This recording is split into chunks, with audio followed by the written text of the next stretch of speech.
O silêncio da sala de audiências foi quebrado por risadinhas quando Antônio Ferreira tropeçou ao entrar. Seus sapatos surrados guincharam contra o piso polido e todas as cabeças se viraram. O pai viúvo de 58 anos congelou momentaneamente, agarrando sua pasta desgastada contra o peito, as mãos calejadas tremendo levemente.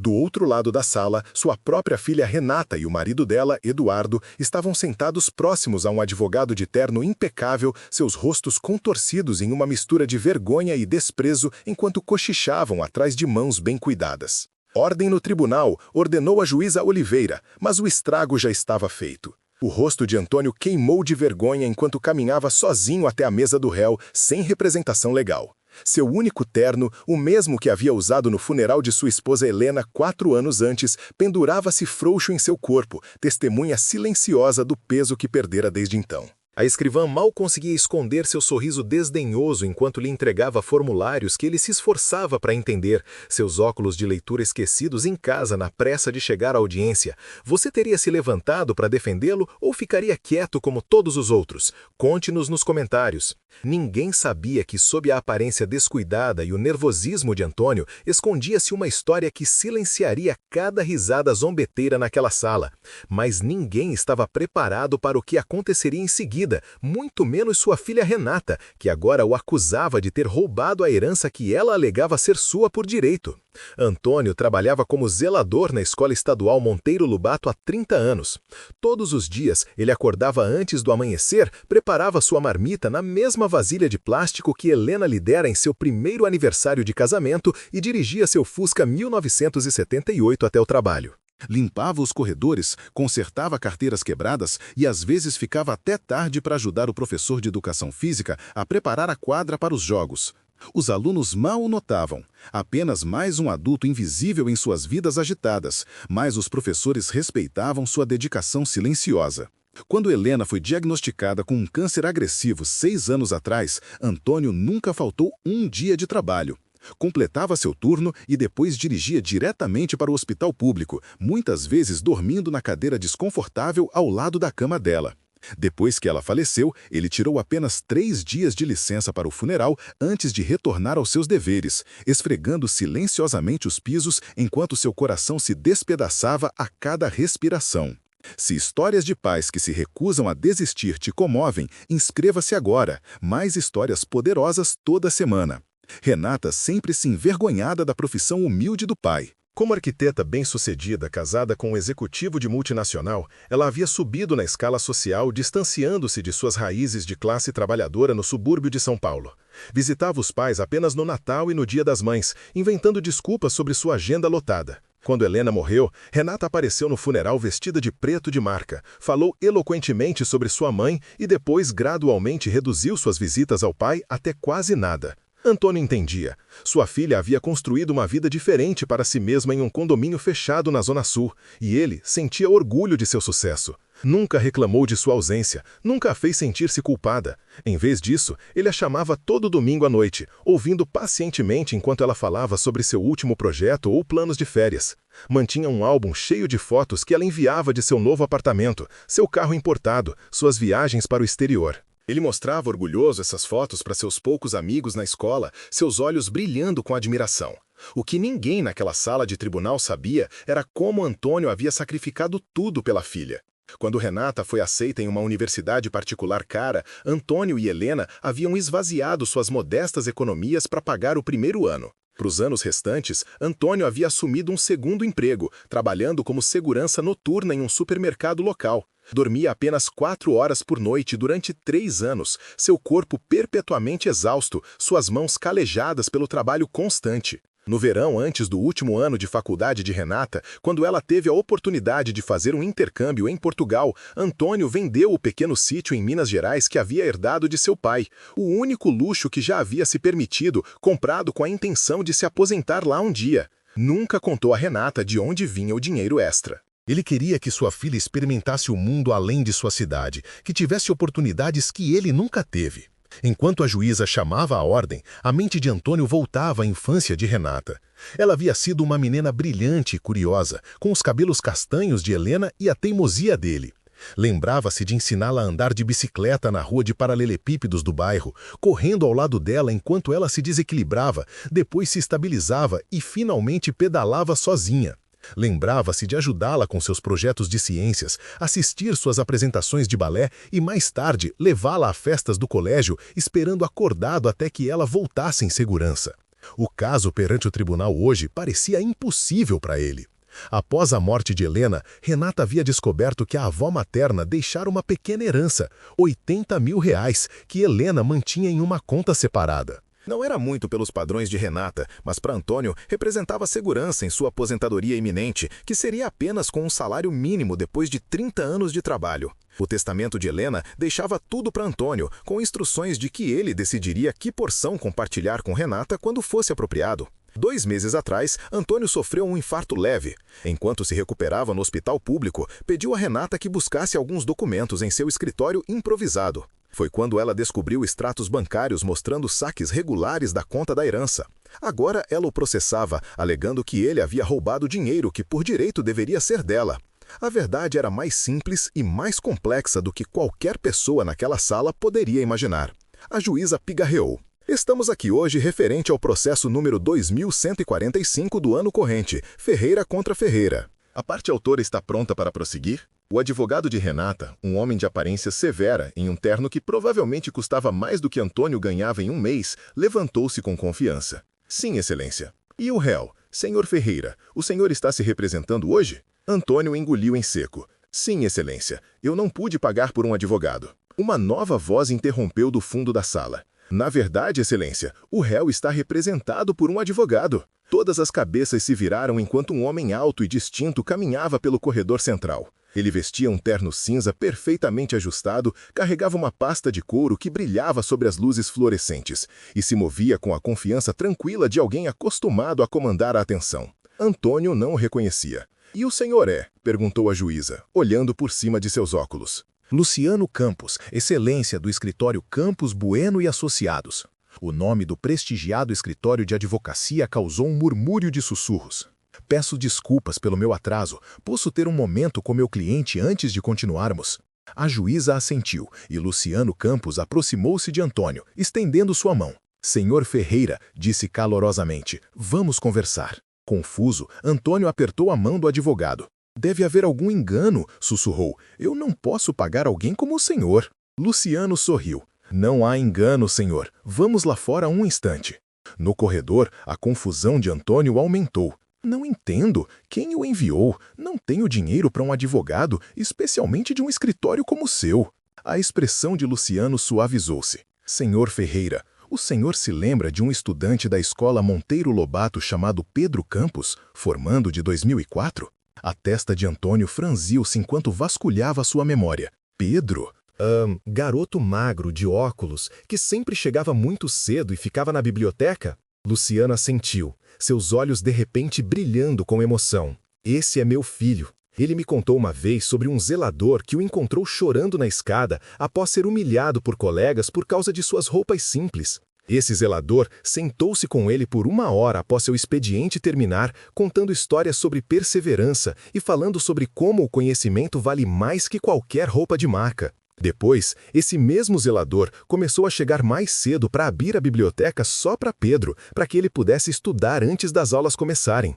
Luciano colocou uma mão no ombro de Antônio. Esse zelador era o senhor, seu Antônio. O senhor mudou a vida do meu filho. Ele é médico hoje, formado pela USP. Antônio lembrava-se do menino, quieto, determinado, lutando contra as adversidades. Ele simplesmente havia feito o que achava certo, o que qualquer pessoa decente faria. Não tinha ideia de que seus pequenos gestos de bondade tivessem causado tamanho impacto.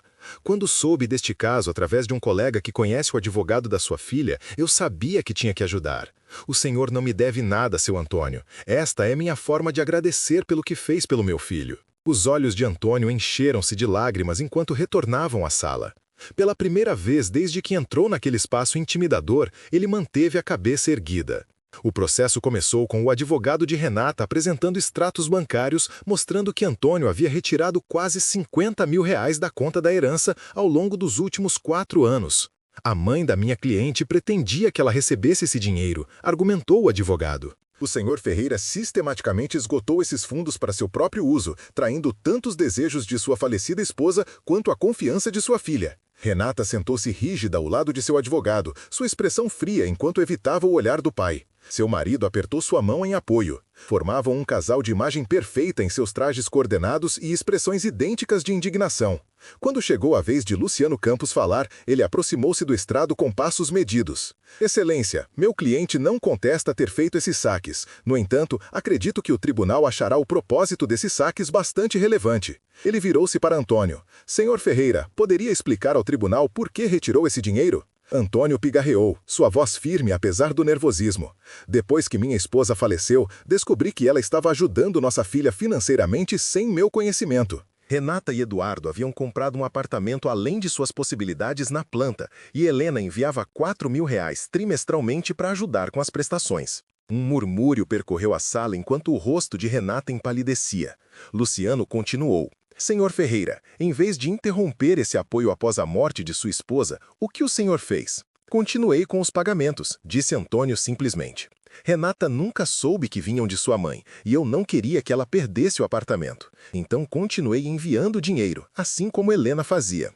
Luciano assentiu. Então produziu uma pasta. Excelência, apresento como evidência estes recibos e transferências bancárias, mostrando que cada saque feito pelo senhor Ferreira foi transferido diretamente para a conta conjunta de sua filha com o marido. Longe de roubar de sua filha, o senhor Ferreira tem apoiado silenciosamente o estilo de vida dela, a um custo pessoal significativo. O advogado de Renata inclinou-se para sussurrar urgentemente no ouvido de sua cliente.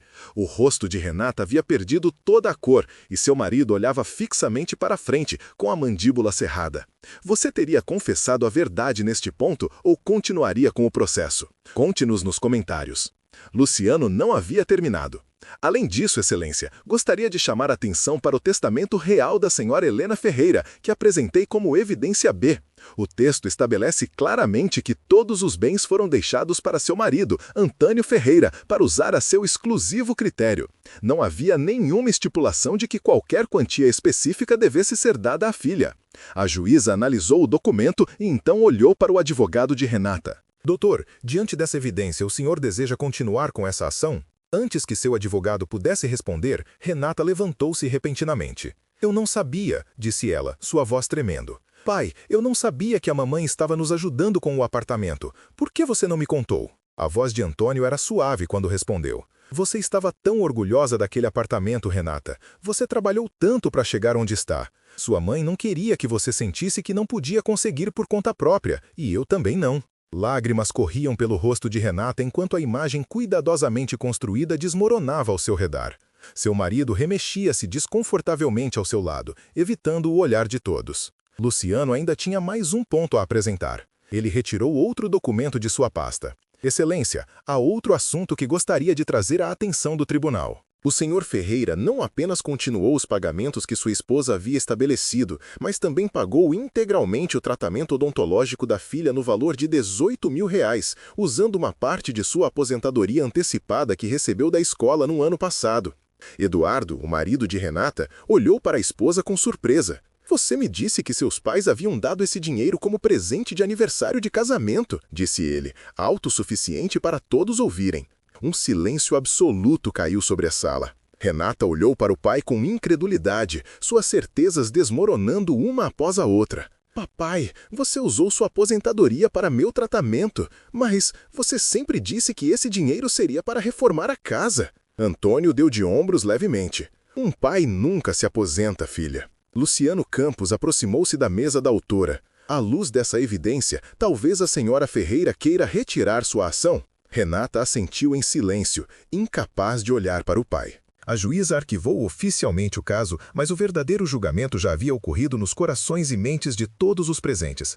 As mesmas pessoas que haviam rido da aparência de Antônio agora o olhavam com um respeito recém-descoberto e, em alguns casos, vergonha por seu comportamento anterior. Enquanto Antônio e Luciano recolhiam suas coisas para sair, o advogado colocou uma mão no ombro de Antônio. Há mais uma coisa que o senhor deveria saber, disse baixinho. Quando meu filho Pedro me falou sobre o senhor anos atrás, ele mencionou que o senhor tinha sonhos de abrir uma pequena marcenaria depois de se aposentar. O senhor havia mostrado a ele algumas de suas peças feitas à mão na oficina da escola. Antônio assentiu, surpreso que Pedro tivesse lembrado desse detalhe. Apenas um passatempo, disse modestamente, algo para manter minhas mãos ocupadas. Luciano sorriu. Meu escritório representa várias lojas de móveis artesanais em São Paulo. Eu vi seu trabalho. Pedro guarda a estante de livros que o senhor o ajudou a fazer para o quarto dele. Sua voz ficou emocionada.